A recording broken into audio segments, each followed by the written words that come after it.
जय माता दी दोस्तों, स्वागत है हमारे ज्ञान गंगा 276 चैनल पर। मित्रों, जो लोग धर्म में आस्था और विश्वास रखते हैं उनके मन में एक बात तो आती ही है, आखिर कलयुग कब से कब तक चलेगा और इसका अंत कब होगा। कलयुग के बाद आने वाला युग कैसा होगा, तो आइए जानते हैं आज इस वीडियो के माध्यम से हमारा आने वाला युग कैसा होगा। कलयुग का मतलब काला युग, कलह-क्लेश का युग, जिस युग में सभी के मन में असंतोष हो, सभी मानसिक रूप से दुखी हो, वह युग ही कलयुग है। इस युग में धर्म का सिर्फ 1/4 अंश ही रह जाता है। कलयुग का आरंभ 3102 ईसा पूर्व हुआ था। श्रीमद् भागवत पुराण और भविष्य पुराण में कलयुग के अंत का वर्णन मिलता है। कलयुग में भगवान कल्कि का अवतार होगा, जो पापियों का संहार करके फिर से सतयुग की स्थापना करेंगे। इस मान से कलयुग का काल 4,32,000 साल लंबा चलेगा। अभी कलयुग का प्रथम चरण ही चल रहा। कलयुग का प्रारंभ 3102 ईसा पूर्व से हुआ था। इसका मतलब 3102 + 2016 = 5118 वर्ष कलयुग के बीत चुके हैं और 42682 वर्ष अभी बाकी है। कलयुग के अंत में संसार की ऐसी दशा होगी कि अन्न नहीं उगेगा। लोग मछली मांस ही खाएंगे और भेड़ व बकरियों का दूध पिएंगे। गाय तो दिखना भी बंद हो जाएगी, होगी तो वह बकरी समान होगी। एक समय ऐसा आएगा जब जमीन से अन्न उपजना बंद हो जाएगा, पेड़ों पर फल नहीं लगेंगे। धीरे धीरे ये सारी चीजें खत्म हो जाएंगी और गाय दूध देना बंद कर देगी। कलयुग के अंत के समय बड़े बड़े भयंकर युद्ध होंगे, भारी वर्षा, प्रचंड आंधी और जोरों की गर्मी पड़ेगी। लोग खेती काट लेंगे, कपड़े चुरा लेंगे, पानी पीने का सामान और पेटियां भी चुरा ले जाएंगे। चोर अपने ही जैसे चोरों की संपत्ति चुराने लगेंगे। हत्यारों की भी हत्या होने लगेगी। चोरों से चोरों का नाश हो जाने के कारण जनता का कल्याण होगा। युगांत काल में मनुष्यों की आयु अधिक से अधिक 30 वर्ष की होगी। लोग दुर्बल, क्रोध, लोभ तथा बुढ़ापे और शोक से ग्रस्त होंगे। उस समय रोगों के कारण इंद्रियां क्षीण हो जाएंगी। कलयुग में थोड़े से धन से मनुष्यों में बड़ा घमंड होगा। महिला को अपने केशों पर ही रूपवती होने का गर्व होगा। कलयुग में लड़कियां धनहीन पति को छोड़ देंगी। उस समय धनवान पुरुष ही लड़कियां का स्वामी होगा। जो अधिक देगा उसे ही मनुष्य अपना स्वामी मानेंगे। उस समय लोग प्रभुता के ही कारण संबंध रखेंगे।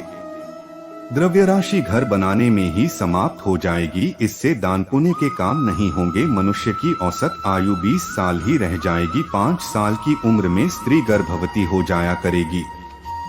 16 साल में लोग वृद्ध हो जाएंगे और 20 वर्ष में मृत्यु को प्राप्त हो जाएंगे। मनुष्य का शरीर घटकर छोटा हो जाएगा। ब्रह्मवैवर्त पुराण में बताया गया है कि कलयुग में ऐसा समय भी आएगा जब इंसान की उम्र बहुत कम रह जाएगी। युवावस्था खत्म हो जाएगी। कली के प्रभाव से प्राणियों के शरीर छोटे छोटे, क्षीण और रोगग्रस्त होने लगेंगे। वर्तमान में देखा जाए तो शास्त्रों में लिखी बातें सत्य हो रही हैं। पहले मनुष्य की औसत आयु 100 साल थी, जो लगातार घटते हुए 65 साल तक आ गई है। ऊंचाई औसतन 5 से 6 फीट ही रह गई है।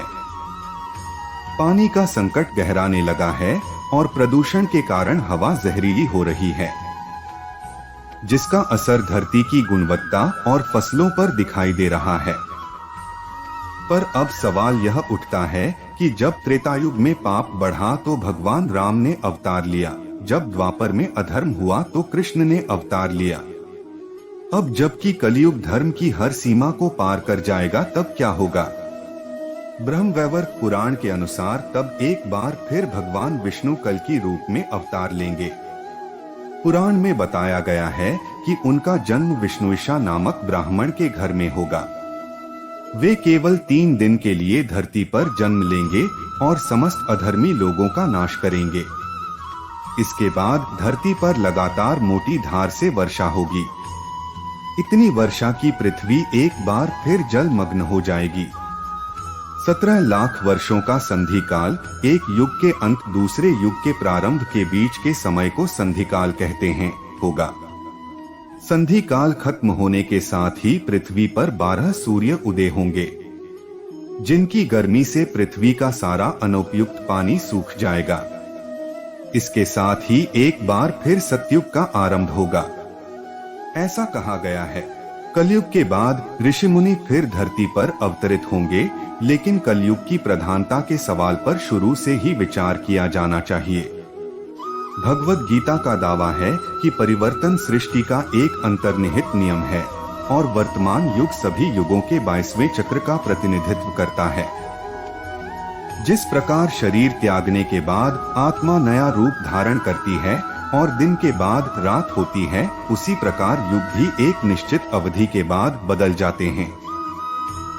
विष्णु पुराण वर्णन करता है कि कलयुग आएगा जब दुनिया की पाप की सीमा बढ़ जाएगी और लोग महसूस करेंगे कि अंधकार का युग शुरू हो गया है। कलयुग की शुरुआत महिलाओं के बाल कटने से होगी और युवा दिखने के लिए हर कोई अपने बालों को डाई करेगा। जब बेटे अपने पिता से लड़ने लगेंगे और गृह कलह शुरू हो जाएगी, तो कलयुग अपने चरम पर पहुंच जाएगा और ब्रह्मा और विष्णु एक हो जाएंगे। कलयुग का अंत तब होगा जब विष्णु कल्कि का रूप धारण कर दुष्टों का नाश करेंगे, जिसके बाद सतयुग एक नया युग शुरू होगा। इस युग के अंत में भगवान विष्णु कल्कि रूप धारण करेंगे और दुष्टों का विनाश करेंगे और एक बार फिर उनके लिए धर्म की स्थापना करेंगे। शिव पुराण में कलयुग का उल्लेख इस प्रकार है, जब कलयुग बढ़ेगा तब लोग गलत काम करने लगेंगे, दूसरों की निंदा करने लगेंगे और अपने धर्म को हड़पने की कोशिश करने लगेंगे। युग के अंत में मनुष्य नास्तिक बन जाएगा। लोगों को धोखा देना मनुष्य का पहला काम होगा। कलयुग की समाप्ति के बाद जो नया युग आएगा वह सतयुग के नाम से जाना जाएगा। सतयुग 17,28,000 वर्ष का होगा और इस युग में मनुष्य की आयु 4,000 वर्ष से 10,000 वर्ष तक होगी। मनुष्य भौतिक सुखों के बजाय मानसिक सुखों पर जोर देगा और प्रेम ही एकमात्र ऐसी चीज होगी जिसमें घृणा के लिए कोई स्थान नहीं होगा। मनुष्य का सर्वोच्च ज्ञान फिर से स्थापित हो जाएगा।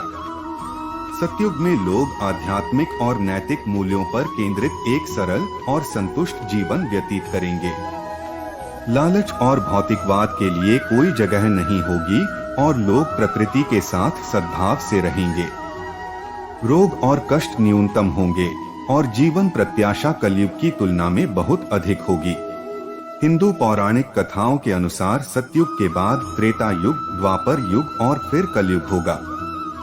यह चक्र दुनिया के अंत तक जारी रहेगा और फिर सृष्टि का एक नया चक्र शुरू होगा। सतयुग में मनुष्य उच्च नैतिक मूल्यों के साथ सादा जीवन व्यतीत करेगा और आध्यात्मिकता से गहराई से जुड़ा रहेगा।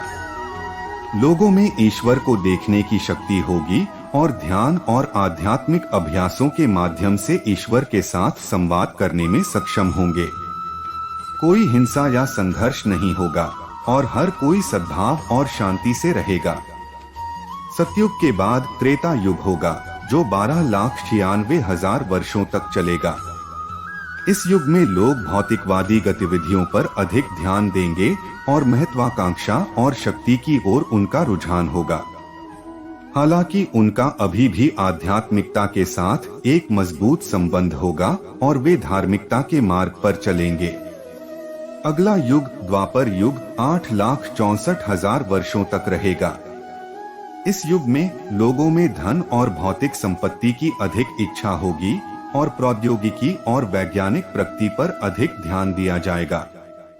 आध्यात्मिकता अभी भी मौजूद रहेगी, लेकिन यह प्राथमिक ध्यान नहीं होगा। अंत में द्वापर युग के बाद फिर से कलयुग होगा और चक्र फिर से शुरू होगा। एक युग का अंत और अगले युग की शुरुआत सृष्टि का एक प्राकृतिक चक्र है। और यह हमें सिखाता है कि परिवर्तन अपरिहार्य है। तो दोस्तों, इस चैनल के माध्यम से दी जानकारी पसंद आई हो तो चैनल को सब्सक्राइब, लाइक, कमेंट और शेयर करें। वीडियो पूरा देखने के लिए धन्यवाद। जय माता दी।